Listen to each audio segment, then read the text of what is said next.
G'day guys and gal, there are a lot of things that can be debated about the Emperor. Was he a good father? Did he care about humanity or his own ego? Was he good or bad? Those are all debatable topics. What isn't debatable, however, is that the Emperor knew his shit and he knew how to get things done. He had near infinite will, the ability to see the future, unlimited resources, and the power of a god. No one could oppose him, and his subjects and sons for the most part were loyal. So what the frickety frack happened? How did things go so wrong? How did a near all-powerful being with shit tons of experience, deep insight into the hearts and minds of men, the ability to read thoughts and manipulate fate, shit the bed so hard and end up with a rotting kingdom with him as its rotting king under eternal torment? Where did things go so terribly wrong, and whose fault was it? Before we get started, holy fuckamoly, do I have something for you. The Big E is back, now as a permanent part of the range. That's right, the #1 model in the universe is finally here to stay, with all 5 head variants, both sword variants, and all the variants. We're only bringing him back in tabletop scale, so anyone who got him in art scale, 1/12 scale, or 1/6 scale, those are now collector items. I've jerked the meat of this model off many times and I'll do it again, but honestly it speaks for itself. There's also only 48 hours left before the Great Angel is gone for good, so now could be a cute father and son pickup opportunity if you wanted to get them together. I even made a bundle that you'd save 25% on. Now that's the good news. What's the less good news? Unfortunately, the EU has gotten pretty fucking retarded when it comes to importing and tax. They already charge a shitload of tax, as I'm sure EU customers are aware. Now they want to roll out this new fucked up tax as well as this strange cooldown button. I'm trying to find solutions, but there is a chance we may end up having to block EU customers from buying from Major Minis and Majorkill merch until we figure it out or the EU relaxes. I just don't feel right having EU customers pay an extra 30 to 40% on top of the actual costs of model in bullshit taxes and fees, and I can't eat those taxes and fees myself. The changes rollout started July, so if you're in the EU and wanted to grab a Major Mini, now is the time, and it might be a last chance. As always, I just want to be open and honest with you guys about the logistics and challenges of running a global business. Link to everything is below. Today we'll go over how the Emperor's plan went so wrong, what was each failure point, and what could he have done differently to avoid eating mega shit. Let's get into it. The Emperor had a clear goal: shepherd humanity into a golden age, become the dominant force in the galaxy, shelter mankind's psychic awakening from the chaos gods, and starve them so that humanity would not end up following the same path as the Elder. That never changed. However, he had plans upon plans, contingencies upon contingencies to try achieve that goal. That was the confusing part. 1 million plans, 1 goal. The Emperor also had Malcador by his side, someone who had a very different perspective to the Big E and accounted for a lot of the Big E's shortcomings, most of which were attention to detail and interpersonal relationships. Now the Emperor did make a lot of smart moves early. Ensuring Terra was totally united before launching the Great Crusade was essential, not just as a solid home base, but also what it represented. Many worlds peacefully came into compliance because the Imperium was of Terra and was from Earth. They were genuinely uniting lost worlds, not just a random conquering warlord wanting more room. He also integrated Mars in a masterstroke, executing a plan thousands of years in the making by setting up their religion, making him their messiah, and knowing exactly what to say and do to make the Mechanicum follow him and provide him with the ships and material he needed. Remember, the Emperor knew a lot, but he didn't know everything. He was really good at creating beautiful one-of-ones or master-crafted small-scale technology.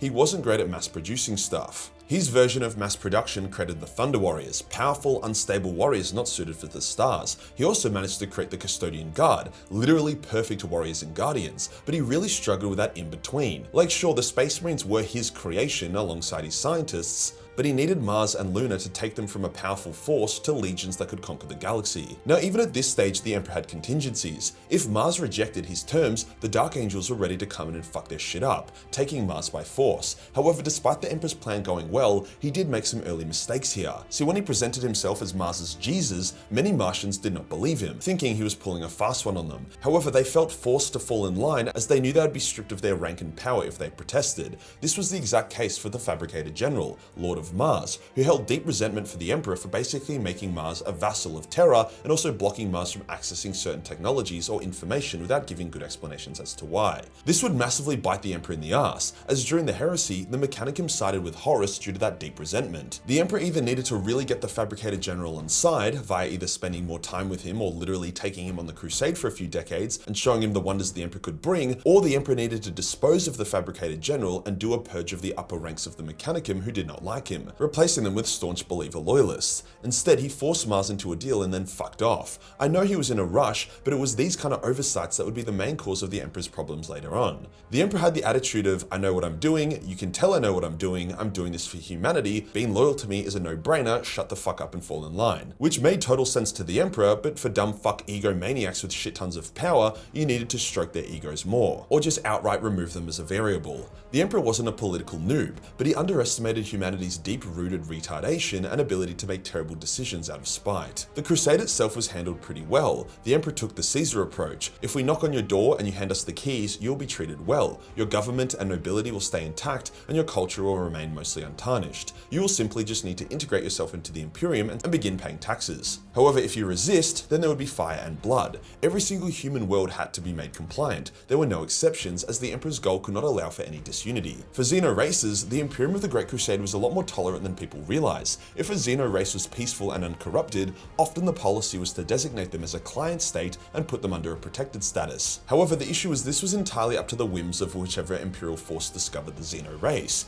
If it was a progressive commander or Primarch, then this would occur. If it was a staunch xenophobic commander or Primarch, then even peaceful Xenos would often get genocided. I mean, the Emperor even created a section of the Imperial Palace designed for Xeno diplomats. The mistake the Emperor made here, however, was making the rules super up to interpretation. There was no chart on how Xenos should be dealt with. They just let everyone use discretion. If there was a more solid policy, numerous friendly Xenos could have been spared and become assets for the Imperium, potentially even having anti-chaos knowledge, like the Interrex had, or certain advantages the Emperor could have used to help with the heresy. Instead, the Imperium was loathed by all Xenos as genocidal maniacs, so other than literally just Eldrad, no other Xeno in the galaxy helped the Emperor during his time of need. In fact, many opposed him. Another issue with not really having an SOP or policy in place was that Primarchs would act according to their nature. For Angron, it was to destroy. For Conrad, it was to terrorize. Then the Imperium would censure these Primarchs for breaking rules they were never given in the first place, which would then piss the Primarchs off, especially since they were handcrafted, so they believed the Emperor wanted them to follow their nature.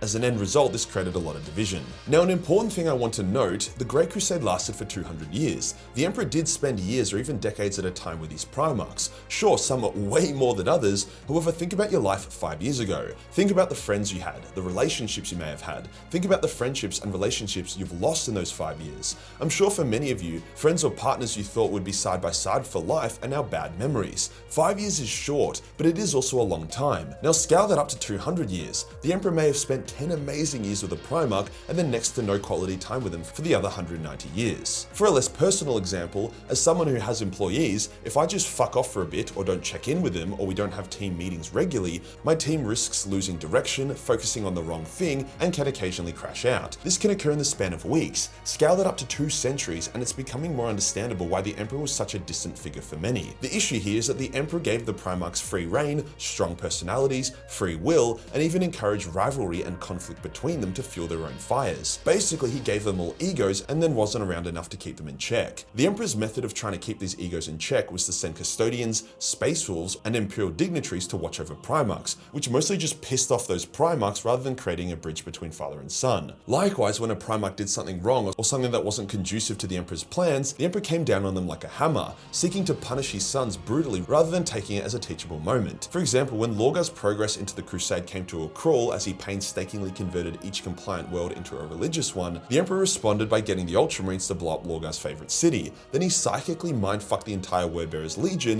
and then forced them to kneel before him. The Emperor wanted to punish Lorgar, shatter his faith, and also show them what a god is, and how horrible a god would be. Instead, Lorgar abandoned his faith in the Emperor and sought faith elsewhere, i.e. a new god, and he found 4 new ones, the Chaos Gods. Womp womp. Same goes with Magnus. Instead of teaching Magnus the dangers of the warp and being honest with him, the Emperor outlawed psychic use and told Magnus to do what he said or he would murder him. The Emperor was doing a my way or the highway to a bunch of ego-driven demigods, which would have worked if they were all directly under him at all times, but they weren't. He was on Terra and didn't see them for years, telling others to tell them for him. Now yes, 18 legions with 19 Primarchs scattered throughout the galaxy meant that the Emperor could not be with each of his sons all the time. The Great Crusade also seemed to be on somewhat of a rush timeline. The Emperor didn't have time to coddle each of his sons. However, there was a lot he could have done to keep them more on side. Lorgar and his Wordbearers should have been attached to the Emperor's forces and crusaded with him for a time, taking a different approach and perhaps even allowing Lorgar to believe in him, but just moderating the belief. Kinda like how the Mechanicum were allowed to maintain their religion, but it was just made compatible with the Imperium. Conrad should have been directly mentored by the Emperor instead of fucking Fulgrim. pilgrim, or at least sanguinius who also had foresight. Conrad needed to be taught how to deal with his foresight and the nature of fate. Angron should have been allowed to fight by the Emperor's side, after the Emperor had helped him save his gladiator brothers and sisters, watching his father get his hands dirty and earning Angron's respect. Magnus should have been told about the dangers of the warp, instead of just being told it's dangerous and to do what he says. Perturabo should have been allowed to express his desire to build and create, not just destroy, being given an opportunity to add to the Imperial Palace and also campaign alongside Rogel Dawn under the Emperor's direct watch. Now, retrospect is a beautiful thing. However, A, the Emperor literally has foresight, so he actually has actionable retrospect, and B, he was aware of the nature of each of his sons. He knew their flaws, their strengths, their weaknesses, their insecurities, and he could also project his mind and speak with them from very, very far away. There was also plenty of time for him to do everything I said above, while keeping the Great Crusade on track. Now, the greatest of all errors was the handling of the Webway project. When Ulanor fell to the Imperium, the Emperor decided that it was time to dive into the Webway project with the goal of allowing mankind to cut itself off from a reliance on the warp, thus creating more distance between them and the Chaos Gods. He appointed Horus as his proxy, and then he basically fucked off on everyone. That was that. He had not prepared the Primarchs, nor had he done a final consolation lap with all of them, and he put one of them above the rest. He basically mishandled the shit out of that. There didn't even need to be a War Master. The galaxy had mostly been conquered, the major threats were gone. He easily could have just let the Primarchs crusade as they saw fit without a War Master. Likewise, mysteriously vanishing without telling his sons the truth also didn't go down so well. Many of them cite part of the reason for them falling to chaos was the Emperor lying about the warp and chaos. The Emperor would counter this by claiming that the truth was too much for them to bear, and it would have caused more issues. However, if the Emperor had instead taken each of the Primarchs with him to Terra after Ulanor, letting their legions crusade in their absence, which would have been fine, and basically given them time to all be together, to unwind and also to aid in with the Webway project, telling them its purpose and the vision for humanity, I just don't see how things could have gone poorly. He could have confined them to the palace and the Webway for a time, helping to nurture the damaged sides of some of them, and if some tried to leave and link up with Chaos from gaining knowledge of the warp, then having 10,000 custodian guard ready to kill a Primarch at a moment's notice isn't a bad failsafe. By the time the heresy started, it was too late to undo anything or stop what was in motion, so the Emperor's plans needed to be secure and saved during the Crusade, before the first domino had fallen. I wish I could say that it was a master play by Chaos, or some kind of fifth dimensional outplay, but honestly, the Emperor's plan failing was a massive own goal. He unleashed 18 weapons of mass destruction upon the galaxy, then went into his basement to play with his Legos, only to discover that half those weapons of mass destruction had then become problematic. The Emperor could have avoided a lot of mistakes and issues by playing closer attention and handling his sons better, while still maintaining the Great Crusade's grueling timeline. As for why Malcador wasn't able to pick up the Big E's slack, unfortunately many of the Primarchs did not actually respect Malcador, nor did they see him as the father figure that the Emperor was. So despite Malcador's best efforts, he wasn't able to proxy for the Emperor in that regard and stop them from all shitting the bed. If you enjoyed the video and you want to support the channel, then pick up the Big E, or grab the Great Angel, or both. Join the Discord for more memes and I'll see you on the next one. Peace.